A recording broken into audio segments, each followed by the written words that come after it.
Good morning बच्चों। कक्षा 11 की ऑनलाइन क्लास में आप सभी लोगों का स्वागत है।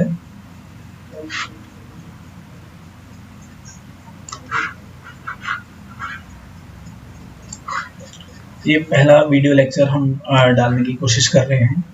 देखते हैं कितने लोगों के मोबाइल ये वीडियो को सपोर्ट कर पाते हैं। फिर उसी हिसाब से हम अपकमिंग लेक्चर्स जो हैं आप लोगों को देंगे, या वीडियो के माध्यम से देंगे, या फिर ऑडियो के माध्यम से देंगे, या फिर PDF या फिर रिटन फॉर्म्स में देंगे। ठीक है। जो हमारा पहला चैप्टर है, बुक्स आप लोगों ने देख ली होगी। मेरे ख्याल से काफ़ी लोगों ने खरीद ली होगी, और जिन लोगों ने खरीदी नहीं भी है तो वो ऑनलाइन प्लेटफॉर्म पर आप लोगों को मैंने बता रखा है। ठीक है। ई-पाठशाला या फिर अन्य माध्यमों से आपको अगर लैपटॉप या फिर आईपैड में एक्सेस कर रहे हैं तो वहाँ PDF फॉर्मेट में आपको किताबें मिल जाएंगी। अर्ली सोसाइटी, प्रारंभिक समाजों को पढ़ने हमने from the beginning of time, समय की शुरुआत से। राइटिंग एंड सिटी लाइफ, लेखन कला और शहरी जीवन का कैसे डेवलपमेंट हुआ, स्टार्टिंग से from the beginning of time लिखा है इसमें, समय की शुरुआत से, यानी starting up to very start, शुरू से हमें पढ़ना है। ठीक है। इतिहास को हम समझने की कोशिश करेंगे। कक्षा 11 जो है आप लोगों का वर्ल्ड हिस्ट्री को पूरा सिलेबस डिनोट करता है, और विश्व इतिहास के बारे में हम इसमें जानकारी लेंगे। और विश्व इतिहास पढ़ने से पहले हम इतिहास को पढ़ेंगे। ठीक है। इतिहास क्या होता है? स्टडी ऑफ द पास्ट, यानी अतीत के अध्ययन को हम इतिहास बोलते हैं। ठीक है। और इतिहास में वह सब चीजें आ जाती हैं जो हमने पास्ट में यानी बीते हुए कल में हम लोगों ने की है। किसी भी विषय की बात हो सकती है। ठीक है। यह विषय एक इंटीग्रेटेड विषय है, एकीकृत विषय है। इसमें सभी विषयों का समावेश होता है। ठीक, कैसे कैसे समावेश होता है हम आने वाले चैप्टर्स में हम इसको पढ़ेंगे। ठीक है। हिस्ट्री में हम कल की पॉलिटिक्स भी पढ़ते हैं, बीते समय की इकोनॉमी भी पढ़ते हैं, बीते समय के समाज का भी अध्ययन करते हैं, और बीते समय के कल्चरल स्ट्रक्चर का भी अध्ययन करते हैं। ठीक है। किस किस तरीके से वो अध्ययन करेंगे हम आने वाले चैप्टर्स में हम पढ़ते रहेंगे। उन सबसे पहले हम थोड़ा सा कुछ टर्मिनोलॉजी समझ लेते हैं, कुछ शब्दावली समझ लेते हैं इतिहास की। अगली वाली स्लाइड में चलेंगे। डिवीजन ऑफ हिस्ट्री या डिवीजन ऑफ टाइम, हिस्ट्री में समय को कैसे विभाजित किया जाता है वो हम सबसे पहले देखते हैं। ठीक है। 3 मेजर पार्ट्स में हम इतिहास को डिवाइड करते हैं। ऐतिहासिक समय को हम डिवाइड करते हैं। कैसे डिवाइड करते हैं? सबसे पहला पार्ट होता है प्री हिस्ट्रिक टाइम, यानी प्राक ऐतिहासिक काल, इसको हिंदी में बोला जाता है। उसके बाद जो सेकंड डिवीजन, मेजर डिवीजन होता है, जो मुख्य विभाजन होता है, वो होता है प्रोटो हिस्ट्रिक टाइम, या जिसको हिंदी में बोला जाता है आदि ऐतिहासिक काल। थर्ड इसका डिवीजन होता है, वो होता है हिस्टोरिक टाइम या ऐतिहासिक काल। ठीक है। अब हम पहचान कैसे करेंगे? पहचान करने के हमारे पास सर्टेन कुछ पैरामीटर्स होंगे। ठीक है। क्या क्या पैरामीटर होते हैं मैं ओरली आप लोगों को बता देता हूँ। यह है प्री हिस्ट्रिक टाइम, यानी ऐसा समय जब हमारे पास उस समय के केवल एविडेंस के रूप में, उस समय के साक्ष्यों के रूप में हमारे पास कोई लिखित सामग्री उपलब्ध नहीं है। केवल हमें स्टोन्स मिले हैं, औजार मिले हैं। उन औजारों को, उन पत्थरों को, उन हथियारों को, उनको देख के हम सीधे से अनुमान नहीं लगा सकते हैं कि ये कितना पुराना है। ठीक है। उनका टाइम जानने के लिए हमें फिर साइंटिफिक पद्धतियां अपनानी पड़ती हैं, जैसे कार्बन 14, जिसका वर्णन हम आगे करेंगे। ठीक है। पहला ऐसा काल जिसमें हमें एविडेंस तो मिले हैं, वो एविडेंस न तो रिटन फॉर्म में है, केवल वो पुरातात्विक फॉर्म में है। ठीक है। उसके बाद आता है आदि ऐतिहासिक काल, यानी सेकंड डिवीजन ऑफ टाइम। ये काल ऐसा काल है या ऐसा समय है जहां पर कुछ लिखित वस्तुएं तो मिली हैं, हमें कुछ लिखित अवशेष तो मिले हैं।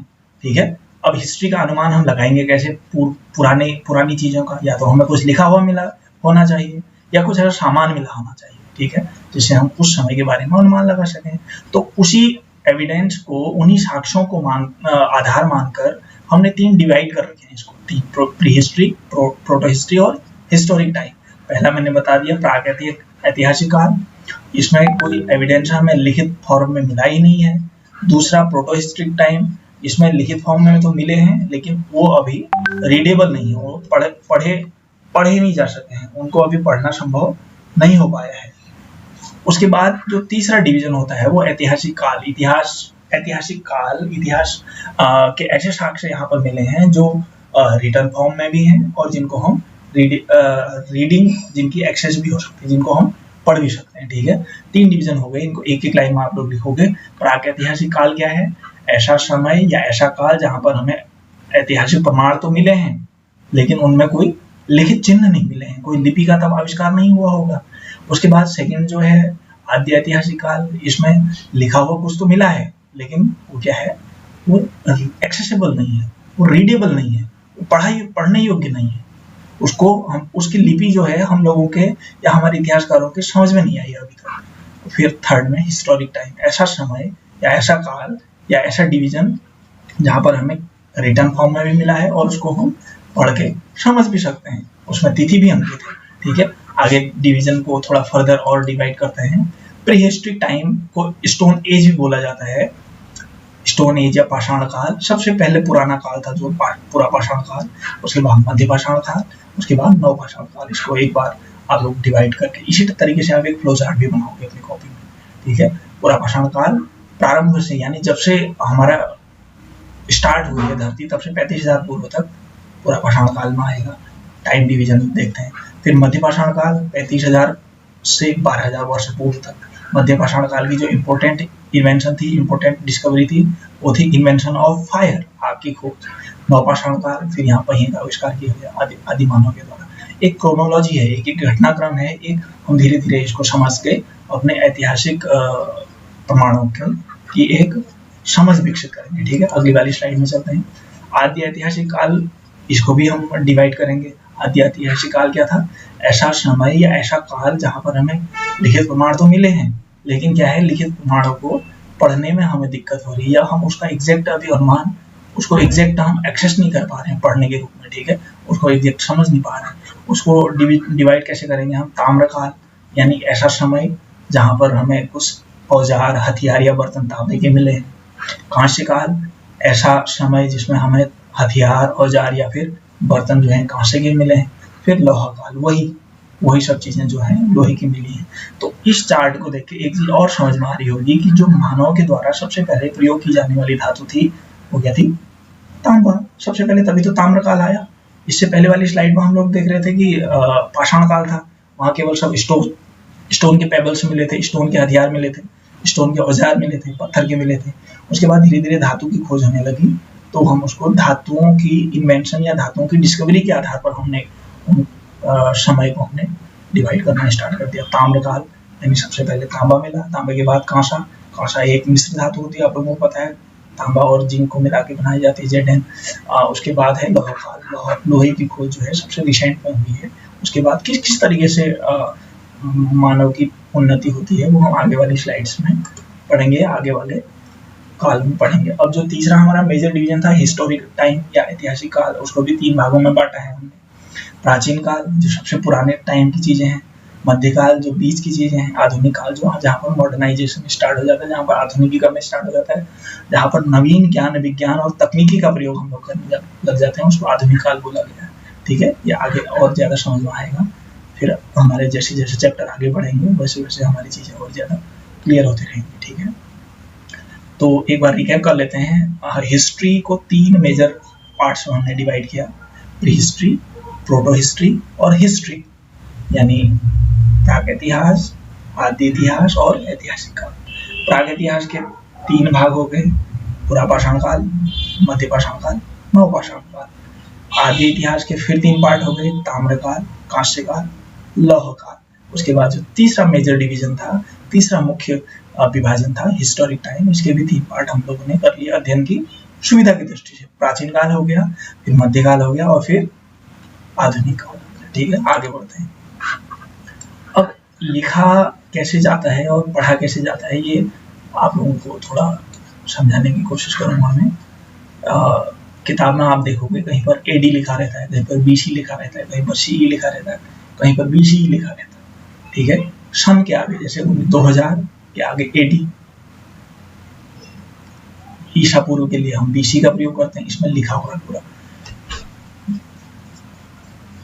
अंग्रेजी में BC का प्रयोग ईसा पूर्व का तात्पर्य बिफोर क्राइस्ट, मतलब जब से ईसा मसीह का जन्म हुआ तब से हमने एक क्रोनोलॉजी बना रखी है, एक घटनाक्रम को तय करने का हमने हिसाब किताब बना रखा है। तब से उसको ईसा मसीह के जन्म के बाद वाली घटनाओं को एडी बोला जाएगा, ईसा मसीह के जन्म से पहले वाली घटनाओं को बीसी बोला जाएगा। ठीक है, और बीसी और एडी को आजकल जो नवीन किताबें, हमारी नई किताबें, एडी को सीई भी लिखा जा रहा है। सीई का मतलब हो गया कॉमन ईरा या सामान्य समय, और बीसी को लिखा है बीसीई बिफोर कॉमन ईरा। इस तरीके से कुछ किताबों में लिखा है। कभी कभी अंग्रेजी के बीपी शब्दों का प्रयोग किया जाता है बीसी के लिए, जिसका तात्पर्य होता है बिफोर प्रेजेंट, मतलब अब से पहले का समय, बीपी। ठीक है, शब्द आप समझ जाना। एडी का मतलब ईसवी हो गया, बीसी का मतलब ईसा पूर्व, सीई का मतलब कॉमन ईरा या ईसवी हो गया, बीसी का मतलब बिफोर कॉमन ईरा यानी ईसा पूर्व की घटना हो गई। ठीक है, इसको एक बार मैं फिर एक टाइमलाइन से समझाऊंगा कि कैसे ईसा पूर्व की तिथियों को काउंट करते हैं और कैसे ईसा के जन्म के बाद की तिथियों को काउंट करते हैं। ठीक है, आगे वाली स्लाइड में चलते हैं। अब देखो, बड़ी क्लासेस में आप लोग आ गए हो क्या कहते हैं उसको, सेल्फ स्टडी। ठीक है, होम में रह के, हाँ, सेल्फ स्टडी के जो मुख्य आधारभूत बिंदु हैं वो होते हैं 5W कॉन्सेप्ट ऑफ लर्निंग, इनको बोला जाता है। ठीक है, 5W ये हैं, what, who, when, where, why, how. How को भी इन्हीं में जोड़ लेते हैं, हालांकि ये 5 से छठा वाला है। कैसे पढ़ना है किसी भी चीज को, सबसे पहले वो वस्तु, समय, स्थिति या घटना या व्यक्ति क्या है, क्या पढ़ेंगे, क्या का उत्तर मिलेगा हमें। कौन है,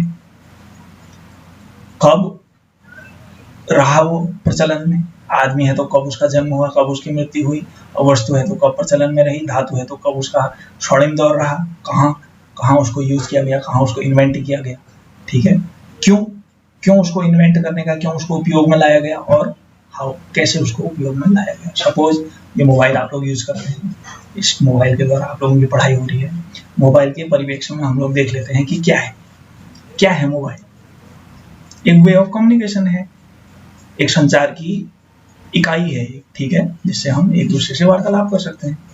उसके बाद कौन में इसको खोजने वाला हम ढूंढ सकते हैं। सबसे पहला मोबाइल किसने बनाया, कौन सी कंपनी बनाया, किस व्यक्ति ने बनाया, ये आप लोगों के लिए प्रश्न भी है। ठीक है, कब बनाया गया, मोबाइल का आविष्कार कब हुआ, जो आज इतनी छोटी हमें डिवाइस मिल रही है, इतने छोटे रूप में हमारे सामने है, क्या ये हमेशा से ऐसी ही थी या किस तरीके से इसमें इन्वेंशन हुए, कब, कहाँ हुई, या कहाँ ये खोजी गई, क्यों खोजी गई, भाई संचार को आसान बनाने के लिए खोजी गई, हाउ, कैसे खोजी गई, क्या इसके पीछे लॉजिक रहा होगा। ये प्रश्नों के उत्तर आप लोगों को देने हैं मोबाइल के परिप्रेक्ष्य। ठीक है, ये अब लिखना भी है, और अगले वाले वीडियो में हम इनके उत्तर भी बताएंगे आप लोगों को। और इस तरीके से हम आज का वीडियो समाप्त करते हैं। तो आज के वीडियो में हम लोगों ने देखा, ज़्यादा लंबा हो जा रहा है, 13 मिनट 27 सेकंड का हो गया, ये डाउनलोड होने में दिक्कत होता है। ज़्यादा लंबे वीडियो नहीं बनाएंगे, छोटे छोटे वीडियो के द्वारा हम वार्तालाप को आगे बढ़ाएंगे। ठीक है, आज हमने पढ़ा कि क्या हिस्ट्री क्या होती है, इतिहास होता क्या है, इतिहास को हम कैसे डिवाइड करते हैं, कैसे पार्ट्स में हम लोग डिवाइड करते हैं। ठीक है, उसके बाद सीई, बीसीई या एडी या बीसी क्या होते हैं, और उसके बाद जो हमारी सेल्फ स्टडी के या लर्निंग के कॉन्सेप्ट ऑफ 5W क्या होते हैं, 5 क्यों, 5 क्या। ठीक है, या 5W कॉन्सेप्ट इसको बोला जाता है। कोई भी अगर आप कोई भी टॉपिक या कोई भी कॉन्सेप्ट आप लोग इस तरीके से पढ़ोगे, ये 5W को ध्यान में रख के पढ़ोगे, तो जो हमारी लर्निंग है वो परमानेंट हो जाएगी। जो हमारा अधिगम है, जो हमारी सीख है, वो हमेशा के लिए हमारे दिमाग में सुरक्षित रहेगी। ठीक है, थैंक यू।